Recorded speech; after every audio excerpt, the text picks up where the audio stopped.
Welcome to Procurement Reimagined, a podcast by Gatekeeper. We believe traditional procurement has had its day, the world is changing, and our industry needs to change with it.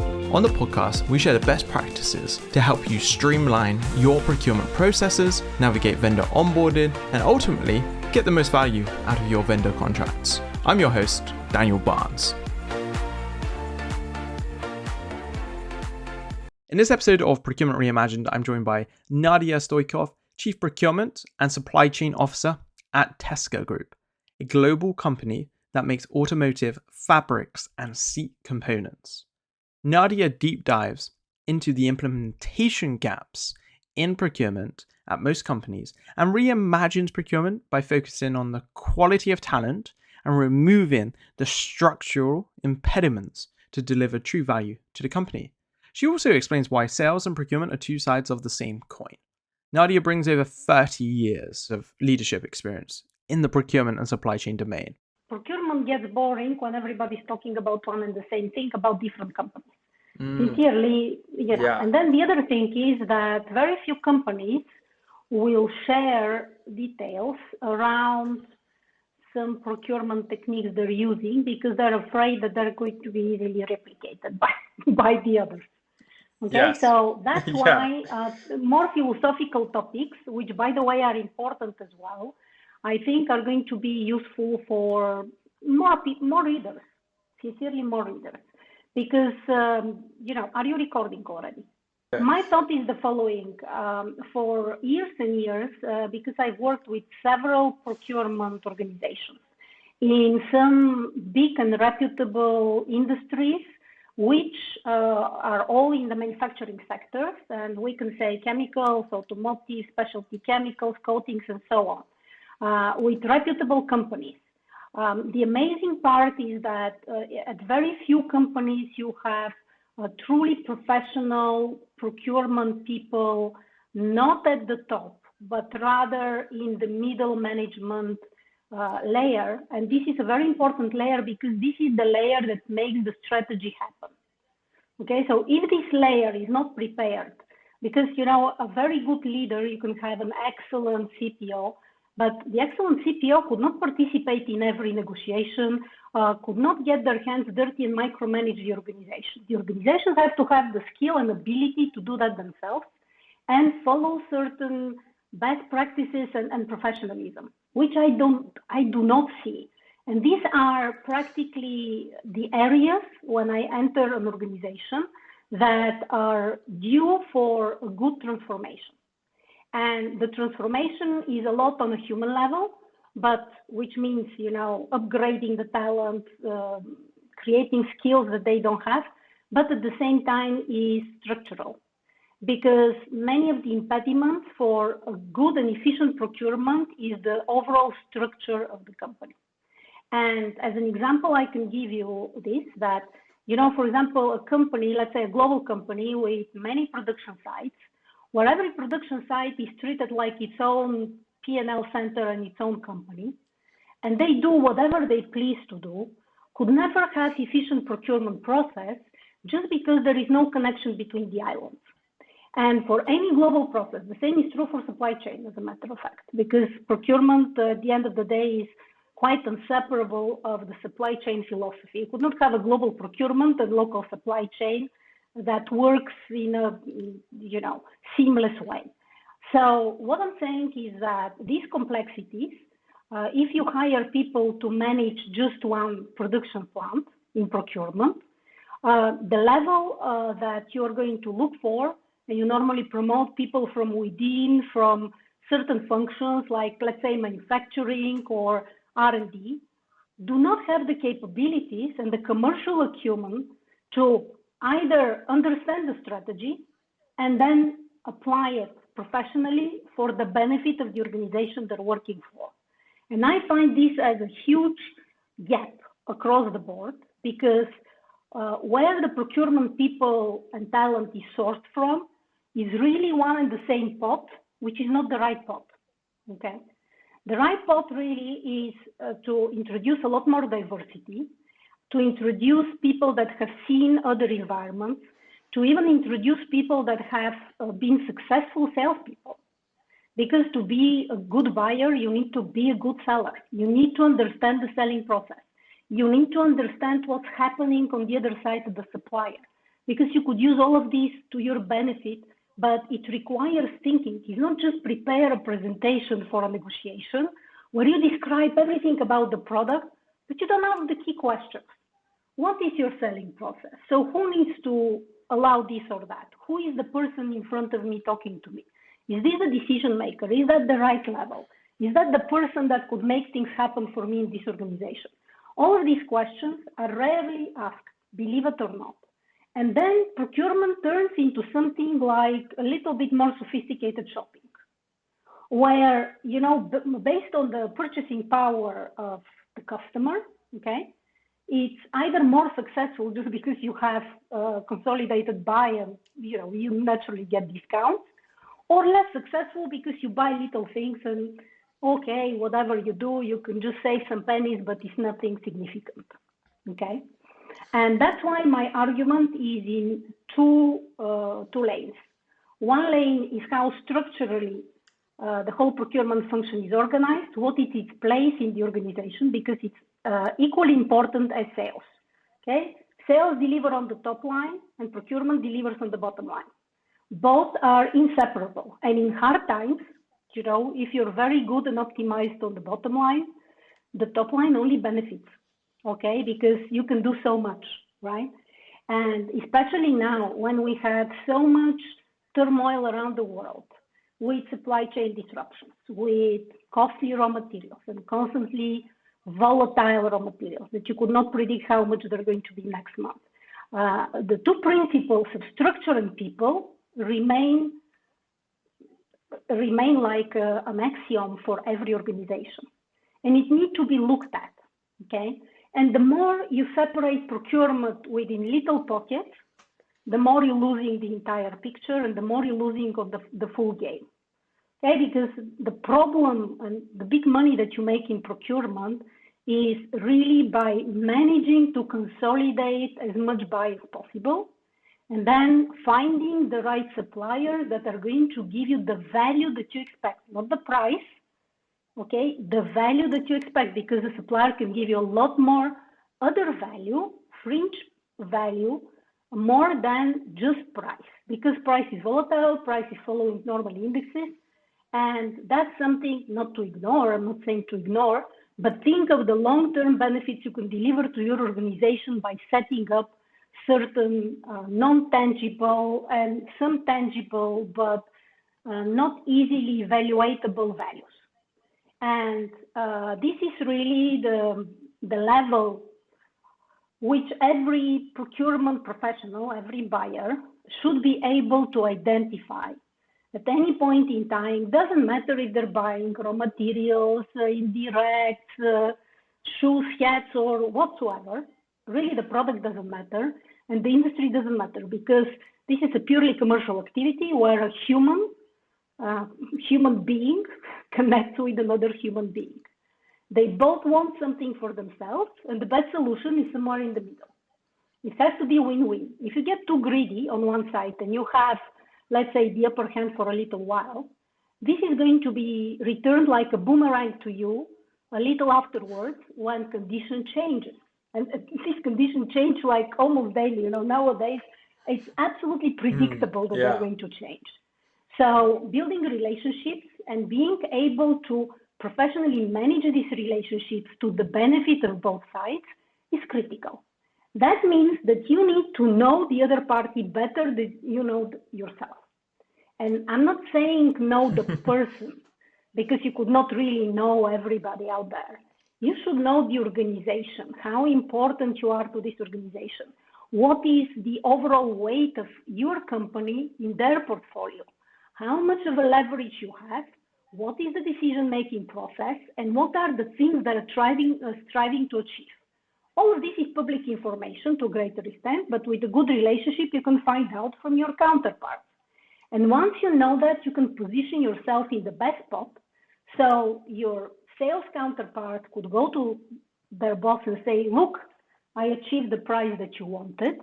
And they're not going to mention, but I gave them consignment stock, long payment terms, and something else which as a working capital value is a lot more valuable than the few pennies above the price, okay? And then you win, he wins. He's a winner in the eyes of the boss, and you have gained a lot of value from the supplier. And you continue this relationship, but you need to understand what's important. It could be the other way around, of course. It could be something different.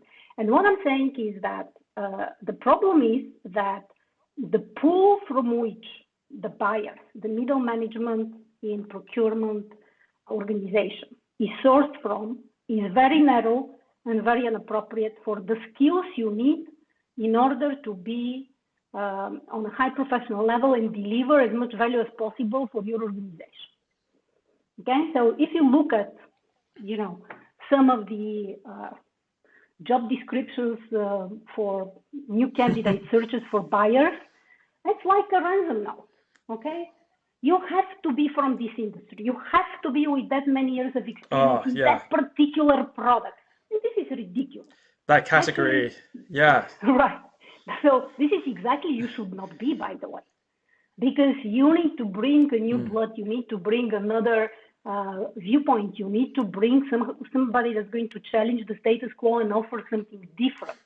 I'm not saying you take somebody with zero experience whatsoever in education, but what you need to do is really carefully select the talent and develop it, because not everybody is born with all the skills, but you can find the potential and develop.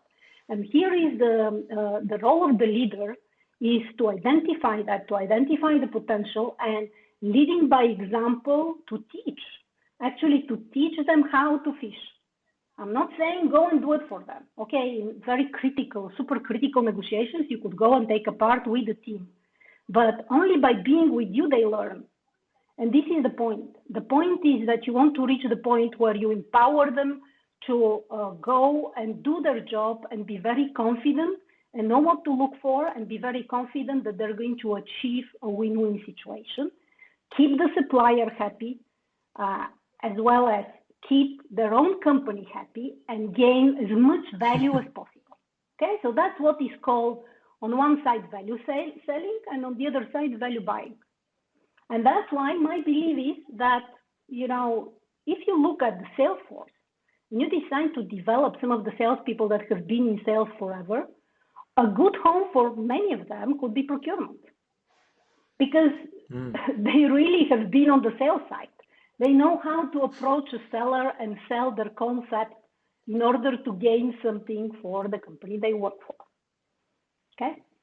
So this is very briefly, you know, an idea that I find interesting to discuss, because just to discuss how expensive is the transport from China to here and how, you know, unreliable suppliers are in the COVID situation, microchip shortages and all of that is a trivial topics that sincerely everybody could read in the newspapers and are quite particular for particular industries. But what I'm talking here is something that is fairly common across the board. And I do not see it being addressed or being considered as an issue to address, which in my opinion puts procurement in a lower position than it should be. And they really lose weight and confidence in management that they can deliver something. Okay, they become just part of, you know, people that, yes, you need to have them, so to say. But how do you make a difference? And you should make a difference in everything you do, in every function that you do, right? So this is an important point to discuss, and I think that as the time passes by, and we know that there is a huge shortage of talent. I mean, part of the shortage of talent in procurement comes from the fact that we just look through a microscope into a small pool of bacteria and don't look around us where all the procurement talent or talent that could be developed into procurement professionals is out there. And we limit ourselves by definition, you know, with the ransom note. And, you know, because the industry has become so artificial intelligence, I mean, this recruiting industry became artificial intelligence infected, if I can say that. the software, look for keywords. These are not what is important. There are human qualities and professional acumen and as well development of people that needs to be considered. And it's more important than the 3 years buying polypropylene and the 2 years developing with R&D, I don't know what. Okay, so this is my point, and it's a topic that I have been discussing on several platforms because there is no magic wand where you could put some software or digitalization and you achieve all that. No software could achieve human relationship, understanding of your partner, and building supplier relation management culture in the company, because it's a culture. The culture till recently and in many companies is push your supplier, push the knife to the bone and get as much as you can on price.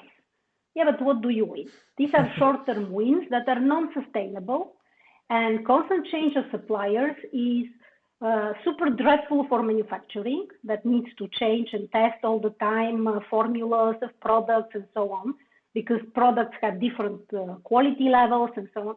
So you create a lot more trouble than benefit by constant changing of suppliers instead of finding a few to build good relationship with and rely on them, because when hard times come, as they come inevitably, these are the guys that are going to help you, and you're going to be their preferred customer.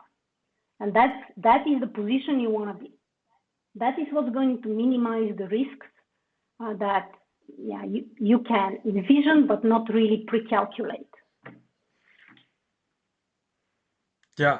By the way, just there, I was completely absorbed with what you were saying, because I've been doing some, let's call it experiments on social media, mainly LinkedIn, and talking about, and I'll talk about some of these subjects, and I'll get a wealth of people in procurement who just don't get it. That's my feedback. They'll say no, cost is fundamentally everything we need to focus on. To your point, you're talking about supplier relationship management, customer of choice just now, and those things are impossible to achieve if you solely focus on the cost aspect. And then what I found really interesting was your commentary there on the people side, and with the inevitable discussions around going digital in procurement. If we don't have the right people in place with the right capabilities, we're not going to be able to do anything, and we're never going to be taken seriously within the organization. And I think that's fundamentally what you're saying, is that procurement has a big problem right now in that it doesn't have the right people in place. And what I was thinking about when you were talking is procurement an attractive place to bring? Say I'm an engineer, or say I'm a salesperson, is procurement an attractive destination for me? Because, and the reason I'm asking that, my current thoughts are not necessarily, but I'd be really keen to hear your thoughts there. Well, I mean, it can be, but it depends on the leader who's leading the function. Okay, if the leader who's leading the function comes from the old school, doesn't matter how old the leader is, because I've seen a lot of young leaders coming from the old school. It's not an age thing, right? Yes, it's not an age thing. I say this as well. It's an attitude, almost a cultural way of working. Age is irrelevant. Exactly, it's a cultural way of working. So please remember that, like plants, people grow in the right environment. Okay, so if their boss doesn't have the vision, doesn't have the strategy, doesn't realize the importance of people, doesn't realize where you cannot replace the human touch, because I'm not at all afraid of digitalization, because digitalization comes after the fact. After the fact that you found the supplier, developed the relationship, have the contract in place, or the agreement, whatever, because in many cases there are no written contracts nowadays, but you get the relationship, and then digitalization should help disseminate this information throughout the rest of the organization, so it can be implemented with the right parameters, and as well create the right purchase orders, the right requisitions, and so on, and go till the end of the process. Okay, this could be all digitalized. You don't really need much of a human touch because technology nowadays have developed ways to do that, and artificial intelligence could beautifully help you there. But this first part, this is nothing that can be digitalized, at least till we have super intelligent If robots. anything. Yeah, maybe one day. I don't know if we're going to be alive to see it, but it doesn't really matter because, you know, you're asking me, is it really attractive place to be? And maybe this is the problem with the talent shortage in procurement in the middle levels, okay, is that they get disappointed by how insignificant and stressful their job is. And actually, it should be absolutely the other way around. It should be really interesting, creative, and they should be empowered to try to do their best and reach their peaks as people. Of course, I mean, you could not have somebody super introvert engineer who has been in R&D working with a small team of common-minded people and talking techie with them to face the world and be a star in procurement. You need as well certain predisposition of character, like for sales. You know, to not have a guy who is shy to just pick up the phone and talk to someone, or has a difficult situation, a conflict resolution, which happens all the time, and decide how to resolve it in a mutually beneficial way. So there are certain personal predispositions, but and you know, the problem is that if somebody is great in R&D, he knows the product, he developed the product, let's put him in procurement. Okay, but everybody could advise you on the product. I actually don't really need to have all the specifications of the product and know it, because the salesperson in front of me wouldn't know that either. Okay, their R&D guys can know it, and then we can bring our R&D, you know, right hands, and they can talk the details. But the commercial part is what matters. The commercial part is what matters at the end. Okay, and then, you know, until it's realized in a company that sales and procurement are two sides of the same coin, okay, nothing is going to change, you know, because procurement needs to be seen as enabler of growth. And it is an enabler of growth, because if you can run a very optimized, lean and mean operation, and a huge part of your cost is actually procurement cost, procurement managed cost, okay, then you really can touch the bottom line very significantly with the decisions you make in procurement. And that is critical. That is critical for your competitiveness, because then you can play with a good margin, but low price, and beat the competition. While the other way around, you're just eating up your margin. That's what you can do if you're on the commercial side. And I have to say, I'm grateful that in my career, I have been on both sides of the coin. And I have been as well in supply chain, and the more holistic view you have on how the business is run, the better you can perform in both functions. In sales as well. If you know how procurement works in sales, you can make miracles. That's another thing, you know, I mean, you can look at the other way around. And that's why often in the organizations I've been in, we have had many interactions between sales and procurement to learn from each other. And we have played role changes and so on in difficult situations. And it's not only fun, you learn a lot. And each one of them realizes, okay, that's what I need to look for in the other side. And it doesn't matter who the individual is, actually, because they may change, like in your company. But the principle of how to prepare for a good negotiation is to know as much as possible about your counterpart, the company. There is a lot of public information these days, so it's not impossible. And get prepared on what you want to achieve and what is your really best case scenario of walking out of this, provided that there is no way that you can win it all. It's not a zero-sum game. You have to consider that the other part needs to get something as well. Otherwise, it's not going to happen in a permanent and positive way. Yeah, So that's no, I really like your emphasis on the win-win. I hear I've I hear a lot of people talking about win-win, and throughout the last few years of going into negotiations, I would be sometimes sat down with my VP of commercial or whoever it was, and we're talking about the upcoming negotiation, and internally it was like, yeah, we want win-win with this supplier. We want to build up a long-term relationship, or we've got this program and we need this relationship for the next 5 years, and we might win additional work and we may need their support. And then you get into the negotiation and you're playing the win-win strategy. And if they're in there, they may just take over and just go for cost, or you come out of the negotiation and say, yeah, we've got a really good win-win scenario here. It's this, and it's going to give us enough wiggle room the other end. We've got enough margin there, and they're just default to no, that's not enough. We need more and more from the supplier, and there's always this delicate balance between the win-win being a reality and win-win just being a nice thing to say, but the reality is truly we just want to save as much money, and the relationship yes, but can this almost be is normally the sacrificed. case when you lack creativity of how to do it in any other way. Because there are other ways to achieve even better results the next year. Because you could not have like a 20% decrease each year. Maybe you can have it on year one if something Yeah, has not been managed well, right?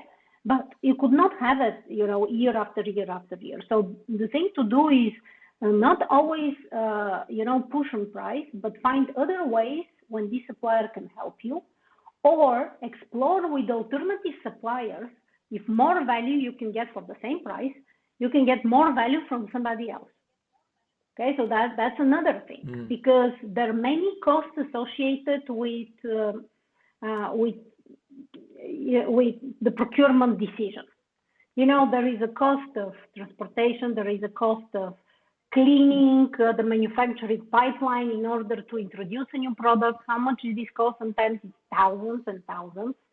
I can tell you that in the chemical industry, you could not stop a plant, and you could not run suddenly a new product after the old one, because you're going to totally screw up your formula. It's not going to work. So you need to do a thorough cleaning, when the cleaning costs a fortune. So you could not just change like handkerchiefs, suppliers from one day to the other. And you have to consider that. You have to consider that, because this is a cost that you personally don't see in procurement.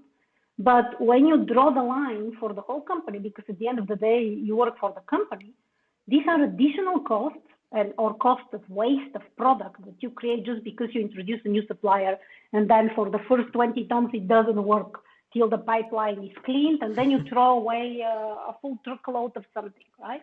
That costs something, and normally it's not cheap, right? So what you need to be very, very careful is that the amount of additional costs around the chain, around the whole supply chain, coming from your decision could be very significant. The way, for example, the way you order your packaging. I can tell you talk with the supplier, but you tell them, I have cases like that when we save huge amount of money. Price does not change, but we said, no, we don't want to have a bag of 1 ton of product. We want to have 1.5 tons, because then we can reach a full truckload of a truck. Otherwise, I can just put 15 tons, and with different packaging, I could put 20 tons, for example. And it means that my cost of transportation per ton is a lot less. So I'm gaining, okay? These guys have to set up their systems in order to pack in this way. But if this is a conditio sine qua non, they will do it. And that's how, on the same price per ton, you're going to achieve and deliver value by reducing the transportation cost. So, very simple example. But these are the things that you need to think about. And that's why I'm saying that the holistic approach, knowledge of the supply chain, knowledge where the cost is incurred, while this product is in use or comes from the site of the supplier to your production site and goes through the pipelines and how it's used and so on, all of this knowledge needs to be well known to the buyer, and the buyer needs to really consider these elements. And then when they come and report to me, yes, I did nothing on the price, but what I did is payload optimization. Then I take it from a factory which is much closer than the previous factory. I agree that. And then I have less transportation costs to begin with, apart from the payload. Then I agreed with them consignment stock, which is going to relieve my working capital, and additional 15 days delayed payment. Beautiful. And by the way, win, right? 2% rebate at the end of the year. Yeah, but the price is the same, or maybe 1% higher. I was like, beautiful, you've done a great job. Okay, because when you put the whole equation together, the value that you deliver could not compare with, just 2% less and none of the rest there. Okay, so that's why I'm saying that, unfortunately, this thinking process and this culture of running professional procurement is very rare to see. I'm not saying it does not exist. Oh, yeah, it certainly is. But in small pockets.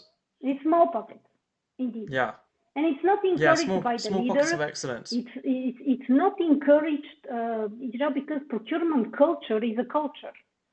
And, at that point in time where, people are short, it's not only a question of shortage of people, it's a question of quality of people, because you could not find a guy from the street and put them there and to run and buy for you for millions of dollars products.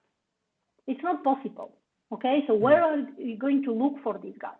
I mean, I can take a manufacturing leader, for example, or somebody, production engineer that runs production and knows production very well, and he's going to be a better buyer than a technical guy that knows the product very well from a development point of view. Why? Because all of these costs, all of these pitfalls with the product are pretty well known to them.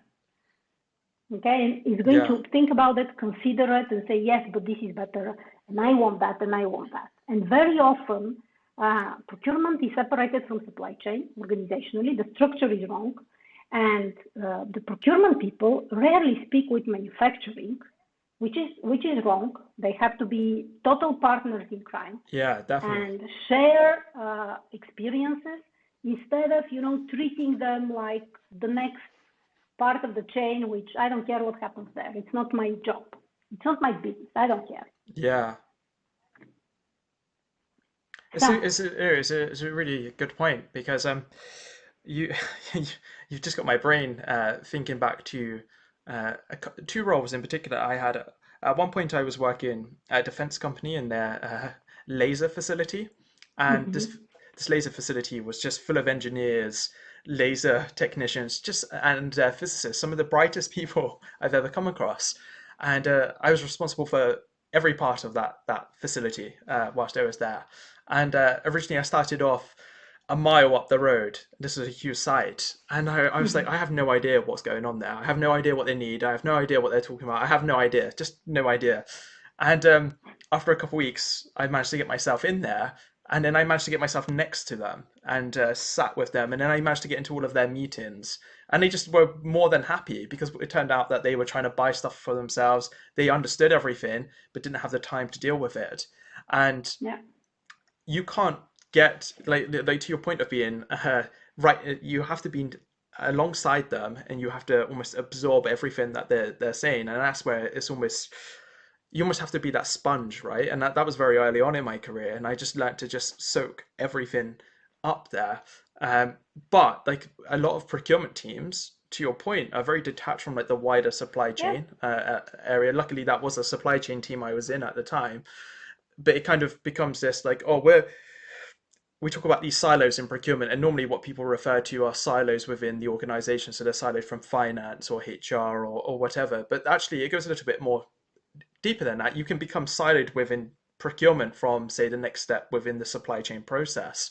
And as soon as you don't think about what comes next, or what end product you're buying, or what contract you're fulfilling further along, you can really mess this up for your company. Absolutely. And one of the indicators of a sick procurement organization is if you have a lot of, I call it hobby buying on the site, which means everybody and their brother call suppliers and negotiate this and that, doesn't matter how small it is. but the procurement organizations have no clue about that. And then they run in some sort of parallel world, you know. So yeah, that's a really good way to explain it. So this is a symptom of a serious disease, okay? Because, you know, why these guys do that? Because they find procurement useless, okay? And they think that they can do a better job than what they do. Instead of sitting together and saying, but why? Yeah. Why do you think procurement is not doing a good job? Explain to me, right? And the other way around, tell me, guys, what do you need? Because it shouldn't be like that. I don't come to run your production facility. You know, I don't press the button of your machine to run it for you, because I will never do it in a good way. I have no experience, no clue. Just pressing a button, you know. Okay, I'm sure to mess something around. So that's why that shows clearly that there is something wrong that needs to be fixed. And believe me, sometimes the fixture is so simple, like talking to each other and agreeing on rules and who's going to do what. For example, I'm not going to mention the company. I don't want to speak about companies here. We're talking in general, right? A company where with a very strong R&D function, and a lot of prototypes are built in the R&D center, and the prototypes are built with certain raw materials.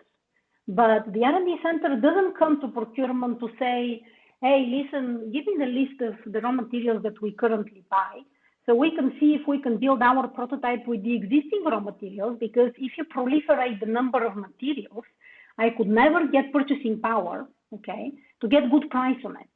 But instead, they go and get prototype pricing, which is like 3 times the normal price, from a producer that they haven't checked in. They're not sure it's reliable. Yes, they make the product and my prototype works. Yeah, but if this prototype tomorrow, which is usually the case, goes into regular production, we could not replicate what you've done. Because first, this company that you talk to don't have the capacity to meet our needs. You know, problem number 1. Yeah. Okay, so they can just produce half of it. I mean, I could not mix it with something else that you have not tested. Okay, so why not start everything from the beginning? And that's why it's very important, again, to have this connection. And the companies that do a great job are the ones that have created the cooperation and participation of procurement from the early stages of innovation. Early stages. Okay, I'm not saying, oh, product ready, let's go.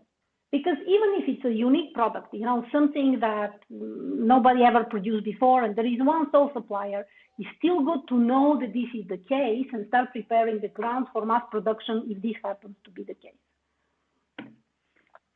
Yeah, that's a really your example there was one that I was also had to deal with, where we were dealing with prototypes, purchasing, and then it's not, and you just kind of it just my memories came flooded back to me there, because I was trying to ramp up or get ready for production, but and I came in quite late to this area. I was just there to fix it, and this is one of the messes I had to fix, because everything was based on like R&D prototypes and like these really long cycles for producing it, and there was no proven way to actually do it in the time that we required, or with the right materials, or to the right price, but on paper and based on the, I don't know what they call it, studies, or the prototype they had built, it worked.